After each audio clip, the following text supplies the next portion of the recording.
en la palabra del Señor en esta noche, como lo hacemos en cada culto de oración.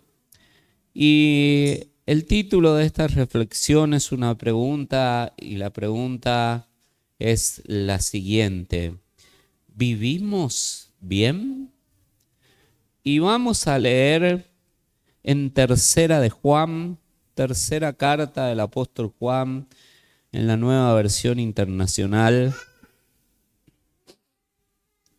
Desde allí el capítulo 1 dice, Tercera de Juan: el anciano al querido hermano Gallo, a quien amo en la verdad.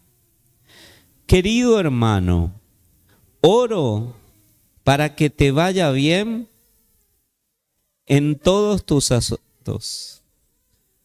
Teo, silencio. Estamos leyendo la palabra del Señor. Leemos nuevamente. El anciano al querido hermano Gallo, a quien amo en la verdad.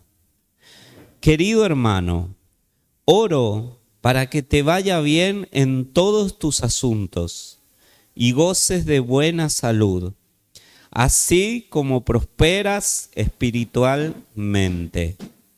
Me alegré mucho cuando vinieron unos hermanos y dieron testimonio de tu fidelidad y de cómo estás viviendo en la verdad.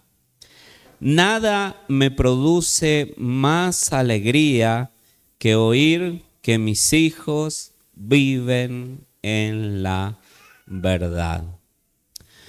Hace ya un tiempo atrás, en un encuentro de adolescentes, jóvenes y adolescentes en su momento, al comenzar ese encuentro para poder entrar en tema, comencé a preguntar cuál era el deseo de cada uno de ellos para el futuro. Y entre esos deseos surgieron deseos como el de estudiar una determinada carrera, el poder permanecer en el Señor. Y uno de ellos, recuerdo, que respondió a esa pregunta diciendo: mi deseo, mi anhelo para el futuro es poder vivir bien. Y cuando respondió eso, yo le pregunté: ¿a qué te refieres con vivir bien? Y él me respondió de la siguiente manera: vivir bien es tener un buen trabajo y ganar mucho dinero. Esa fue la respuesta, para poder tener comodidades, poder tener lujos. Cuando observamos las Sagradas Escrituras y exponemos pensamientos así como el de este adolescente y como el de la sociedad también, porque es algo que también escuchamos sobre todo de los incrédulos en cuanto a sus sueños y deseos, que para ellos un deseo para el futuro siempre es vivir bien y vivir cada vez mejor. Cuando exponemos una idea así a la luz de la Biblia y cuando lo llevamos precisamente a este pasaje que hemos leído acá, donde el apóstol Juan expresa un deseo para su hermano Gallo, y el deseo del apóstol Juan era que a ese hermano Gallo le fuese bien en todos sus asuntos, que gozara de buena salud, así como él prosperaba espiritualmente. Para el apóstol Juan, vivir bien tenía que ver con esto. Tenía que ver con la prosperidad espiritual del creyente, que era lo primero a alcanzar por un creyente. Mientras en el mundo el deseo primordial es alcanzar un buen pasar a nivel económico y vivir cómodo, vivir con lujos, como algunos expresan. Para las Sagradas Escrituras, vivir bien es vivir en una constante prosperidad espiritual, como vivía este hermano Gallo. Y no solamente el gozar de una buena salud y que le fuese bien en todos sus asuntos, sonaba como algo secundario. No solamente sonaba como algo secundario, sino que precisamente era algo secundario. Porque este hombre de Dios, como lo era el apóstol Juan, es aquel que había escuchado de la boca de Jesús, cómo Jesús allí hizo un desarrollo sobre cómo debemos vivir cada día. Y él expresa como conclusión de todo eso que lo primero que debíamos buscar era el reino de Dios y su justicia, y todas las demás cosas serían añadidas. Y buscar el reino de Dios y su justicia es buscar la prosperidad espiritual. Y ser prosperado espiritualmente, según estos pasajes, nos hablan de ser fieles y nos hablan de vivir en la verdad. Para un creyente, vivir bien es vivir de la manera que vivía Gallo. Y Gallo era un hermano que gozaba de prosperidad espiritual. Y que él, antes que la prosperidad económica, antes incluso que su propia salud física, él había alcanzado una buena salud espiritual. Él había alcanzado la prosperidad espiritual antes de alcanzar lo demás. Incluso lo demás todavía estaba pendiente. Estaba allí.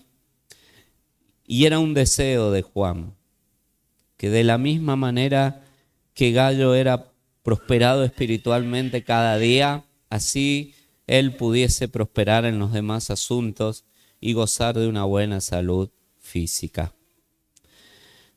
También en Apocalipsis capítulo 2, versículo 8 y 9, no solamente vemos a una persona como lo era Gallo ser prosperado espiritualmente, sino también lo vemos en una iglesia como la iglesia en Esmirna.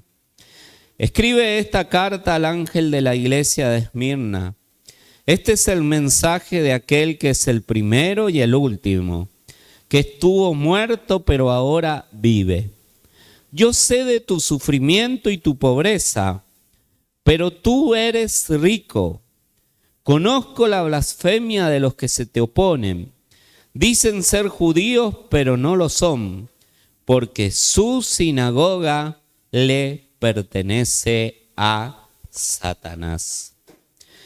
El Señor Jesucristo también, a través del apóstol Juan, que escribió esto, que le fue encargado de escribir estos 7 mensajes a las 7 iglesias, él le escribe a la iglesia en Esmirna diciéndole que aunque la iglesia se viera pobre en cuanto a lo material, eran verdaderamente ricos delante de Jesús.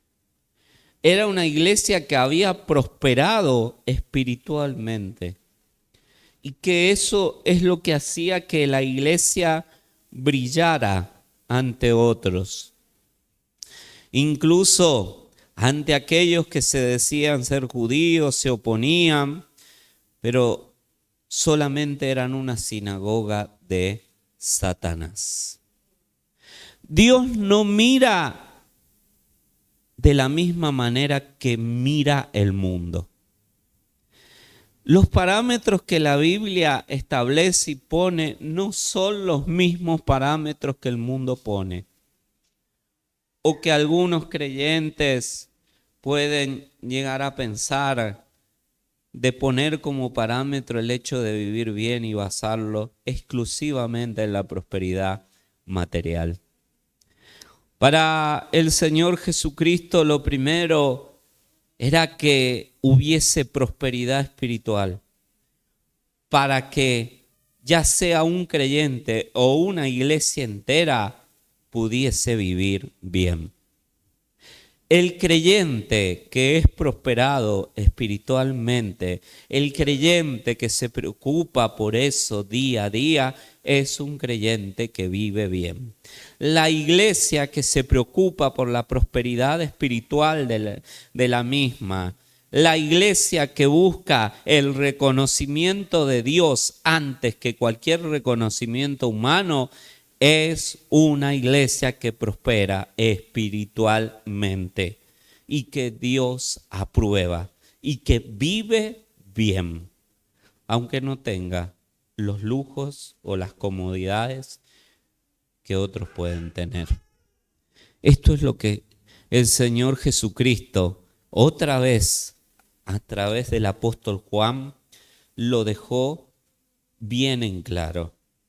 Entonces vemos que Juan podía expresar todo esto porque Juan veía bien claro todo esto.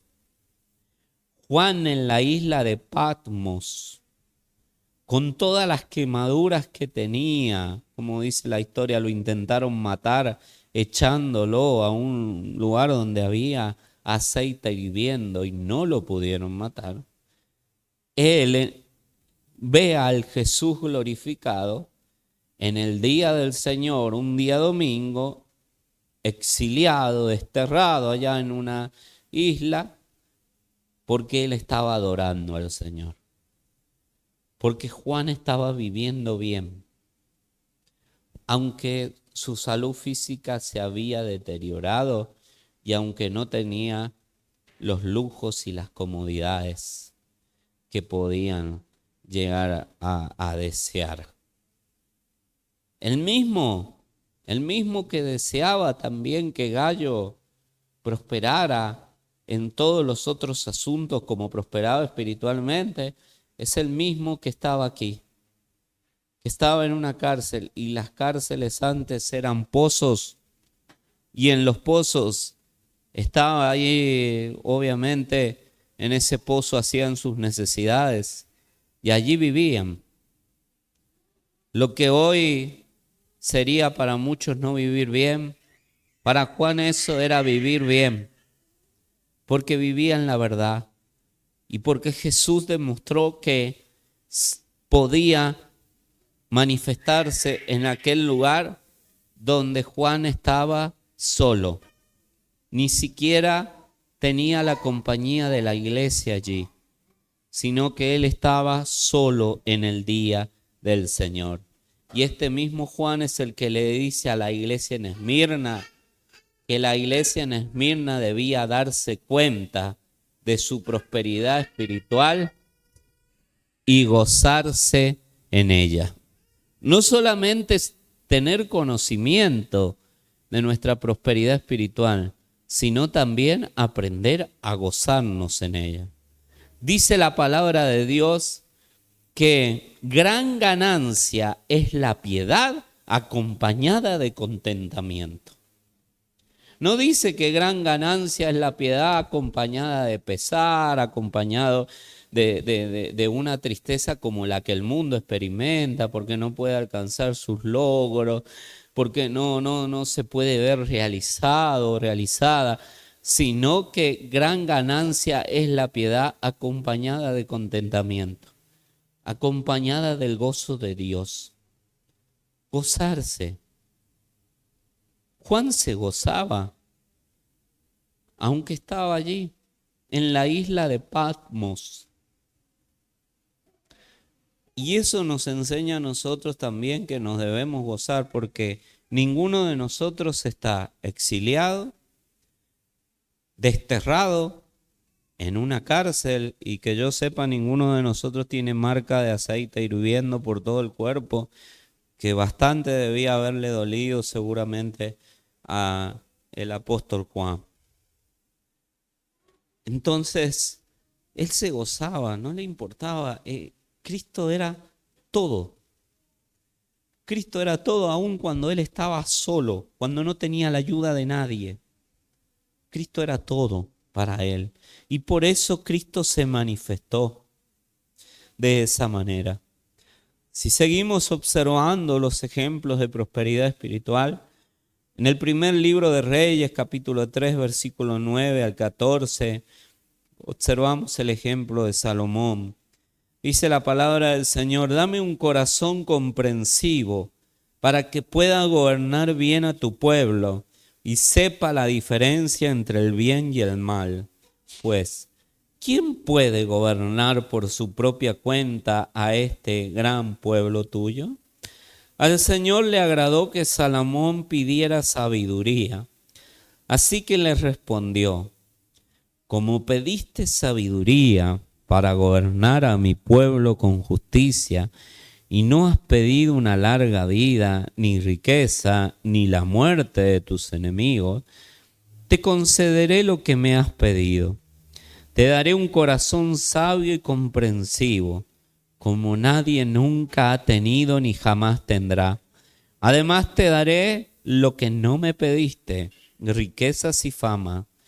Ningún otro rey del mundo se comparará a ti por el resto de tu vida.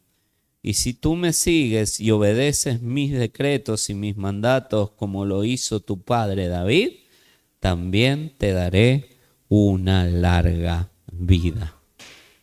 Salomón también entendió que para vivir bien necesitaba de parte de Dios un corazón sabio y comprensivo para poder conducir al pueblo que Dios había puesto a su cargo.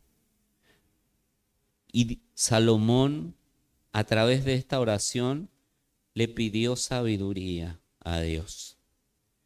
Le pidió capacidad para poder aplicar bien lo que él conocía, los conocimientos que venían de Dios, y así poder gobernar bien al pueblo. Salomón también entendía que de esa manera vivía bien. Y el Señor le dice: como no me pediste riquezas y fama, yo te doy eso. Y no habrá otro rey como lo eres tú sobre la tierra. Y además le da otra promesa. Y también tiene que ver con la prosperidad espiritual. Y él le decía, el Señor, a Salomón: y si tú me sigues y obedeces mis decretos y mis mandatos, como lo hizo tu padre David, el parámetro era David, también te daré una larga vida. La prosperidad espiritual para Salomón iba a traer como consecuencia también, si él obedecía a Dios como lo había hecho David, una larga vida. Le iba a extender el tiempo de vida en la tierra. Le iba a dar más años de vida. Iba a trascender todo. Lo que Juan le deseaba a Gallo es lo que se cumple en la vida de Salomón. Juan le deseaba a Gallo que él tuviese éxito, prosperidad en todos sus asuntos y aún en el tema de su salud. Y Dios le estaba ofreciendo, a partir de que Salomón le pidió a Dios sabiduría, le estaba ofreciendo riqueza, fama y también una buena salud física. Esto también muchas veces está conectado, la prosperidad espiritual con la salud física. Y a veces decimos nosotros: no, pero yo estoy espiritualmente bien porque estoy sano físicamente. Pero hay algo de lo que también debemos estar sanos, y que en la obra se hacía énfasis en eso en una de las escenas. Y es esto. Esto tiene que estar sano también. Y para estar sano tiene que tener paz la mente, pero no la paz que da el mundo, sino la paz que da Dios. Y Jesús dijo, yo les doy la paz, pero no les doy como el mundo la da. Y una de las traducciones dice, yo les doy paz en la mente y en el corazón. Esa es la paz que Dios nos iba a dar. Esa es la paz que Dios trae a nuestras vidas. Tal vez hay muchos creyentes muy bien físicamente. Con una salud física podemos decir óptima, más allá de alguno otro dolor o que se puede manifestar. Pero hay muchos creyentes que mentalmente están sufriendo. No hay paz en su mente. ¿Y por qué no hay paz? Porque no hay prosperidad espiritual. Porque se desprecia la mente. Porque no se tiene en cuenta la salud mental. El primero que nos quiere cuidar la salud mental es el Señor. Y la manera de cuidarnos la salud mental es llenar la mente de los pensamientos de Dios. Es vivir bajo los parámetros de Dios.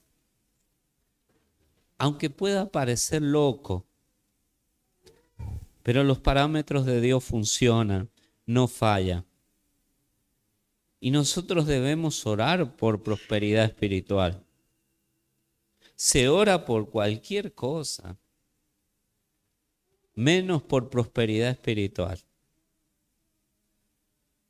Cuando la Biblia nos enseña lo contrario, que la prosperidad espiritual, la salud espiritual de nuestra mente, tener paz en nuestra mente, en nuestro corazón, es prioridad. Debe ser prioridad en nuestra vida. Es muy impactante un video que circula en las redes sociales sobre esa anciana, tal vez usted lo habrá visto. Una anciana que goza de buena salud física, se la ve, pero mentalmente tiene una enfermedad. Una enfermedad donde ha perdido toda su memoria casi. Pero hay algo que llama la atención y es cuando se habla de Dios. Que muestra ese video que la anciana recuerda quién es Dios. ¿Qué quiere decir esto? Que Dios puede hacer las cosas así también. Esa anciana describe perfectamente cosas espirituales. No se acuerda de nada de lo demás. Pero cuando se toca el tema de Dios, puede expresar y hablar de Dios mejor que muchos de nosotros cuando se nos pregunta quién es Dios. Entonces, eso también es prosperidad espiritual. Y esa mujer seguramente aprovechó el tiempo en que estuvo bien de su mente íntegramente para llenarla de Dios, para llenar a su mente de la palabra de Dios, de lo que muchos hoy se quejan. A veces la palabra se extiende y estamos quejando, no, nos molestamos, nos levantamos, nos vamos, que la reunión es larga, que esto, que aquello. Esta es una forma de cuidarnos la salud mental. Vaya y encienda las noticias. Bueno, reemplacemos el culto por las noticias, reemplacemos el culto por los programas que dan a esta hora en la televisión. Y vaya y observe y aliméntese de esos programas y va a ver cómo su mente se va a ir deteriorando y cómo va a perder la salud espiritual, cómo va a perder la prosperidad espiritual. Salomón oró por esto, fue prioridad, como debe ser prioridad para nosotros. Proverbios 1:7 dice: en la palabra de Dios para todos, respetar al Señor es el principio de la sabiduría. Los tontos desprecian la sabiduría y la disciplina. Y el mismo pasaje en la Reina Valera 1960 dice, el principio de la sabiduría es el temor de Jehová. Los insensatos desprecian la sabiduría y la enseñanza. El creyente próspero espiritualmente es un creyente temeroso de Dios. Es un creyente que respeta a Dios. Es un creyente que guarda reverencia ante la presencia de Dios. Es un creyente que es consciente de Dios y de sus demandas. Ese es el creyente próspero espiritualmente, el creyente temeroso de Dios. El temor de Dios dice que es el principio de la sabiduría. Entonces, cuando vemos a alguien que es temeroso de Dios, estamos viendo a una persona que ha prosperado espiritualmente. Cuando un temor de Dios nos llega a nuestras vidas, es que hemos prosperado espiritualmente, es que la prosperidad espiritual ha llegado a nuestras vidas. ¿Y qué es un creyente temeroso? No es un creyente que dice, ay, yo no voy a decir quién está haciendo esto, quién hace aquello, porque yo tengo temor de Dios. Yo no mando al frente a nadie, yo no hablo de nadie. Ese no es un creyente temeroso de Dios. Ese es un creyente cobarde. Un creyente temeroso de Dios verdaderamente llama las cosas por su nombre, llama al pecado por su nombre y también expone a aquel que oculta el pecado, no lo quiere confesar y está dañando y lo señala. Lo señala. Porque así debe ser. Porque eso es vivir bajo el temor de Dios. Eso es gozar de una prosperidad espiritual. ¿Cómo no le voy a decir a una persona quién es la persona que le está suministrando un veneno espiritual? ¿Cómo no se lo voy a decir?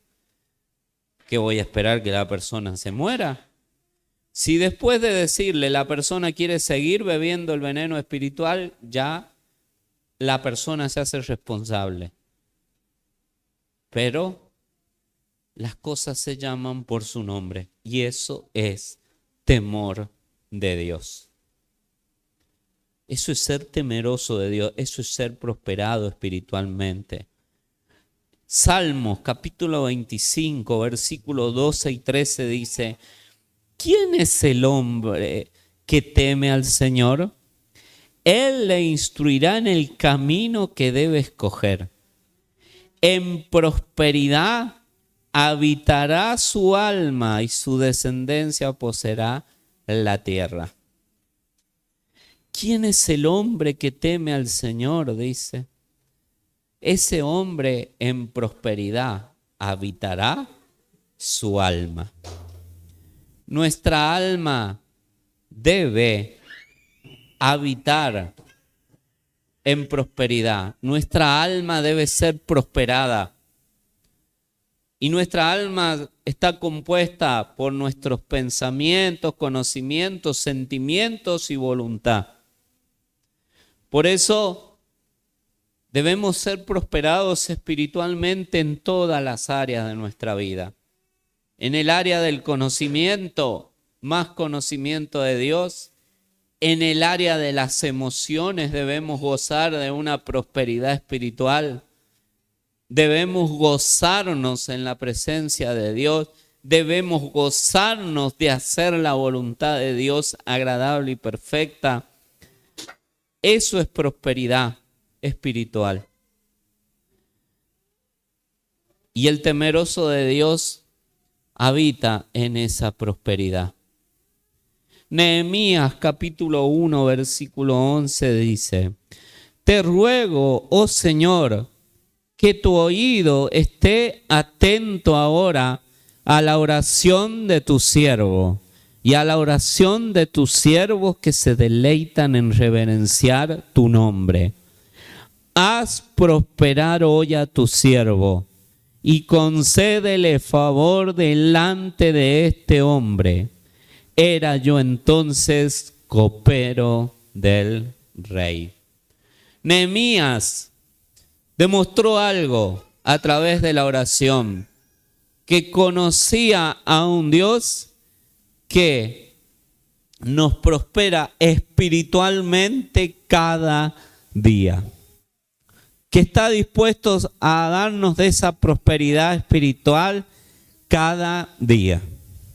Y saben que esta oración, esta petición la hizo un hombre que era el copero del rey.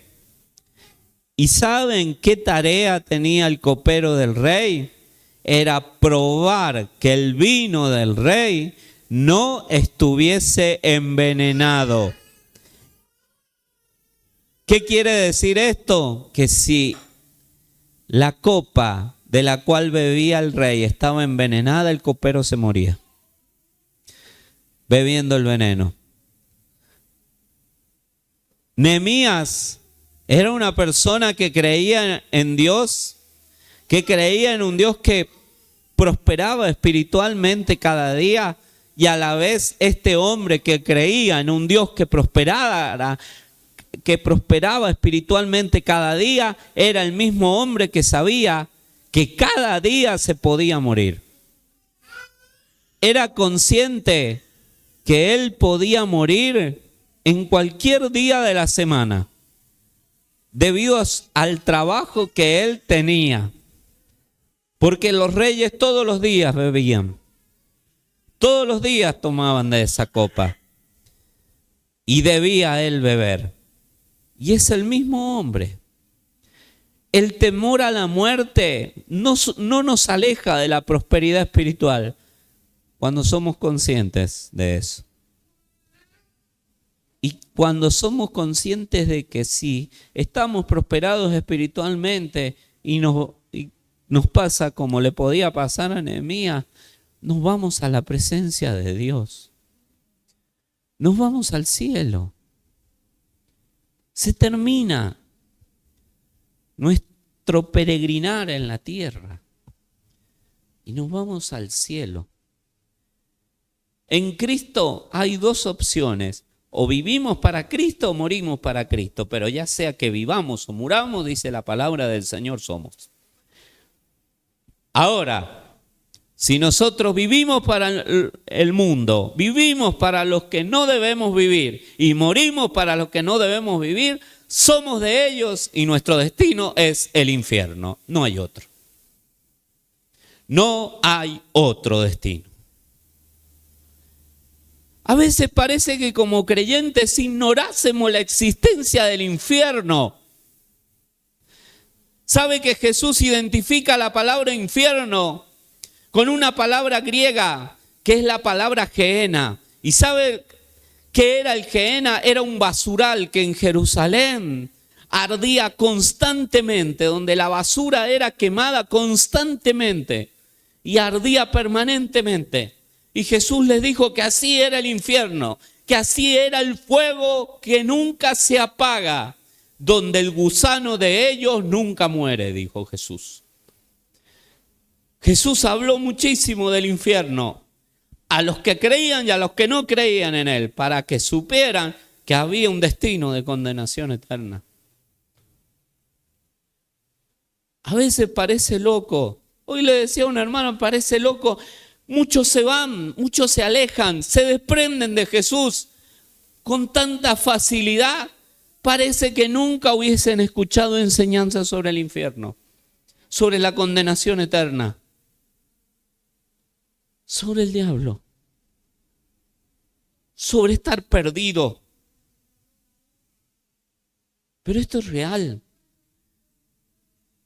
Esto es real. ¿Usted cree que dar el portazo en una iglesia es solamente dar un portazo y nada más? En la mayoría de los casos, el portazo a la iglesia termina siendo un portazo a Dios. y la puerta la terminamos cerrando nosotros. ¿Y sabe qué le espera al que le da el portazo a Dios? La condenación eterna. No hay más sacrificios por los pecados, sino una horrenda expectación de juicio que ha de devorar a todos los adversarios, dice la carta a los Hebreos. Pero para el que está en Cristo hay prosperidad espiritual cada día. Y sea que vivimos o muramos, del Señor somos. ¿De quién más queremos ser? ¿De quién más queremos ser esclavos? De Cristo. No nos debe interesar ser esclavos de nadie más, de Cristo. Vivo y muero para Cristo. Vivo y muero por Cristo. Es así.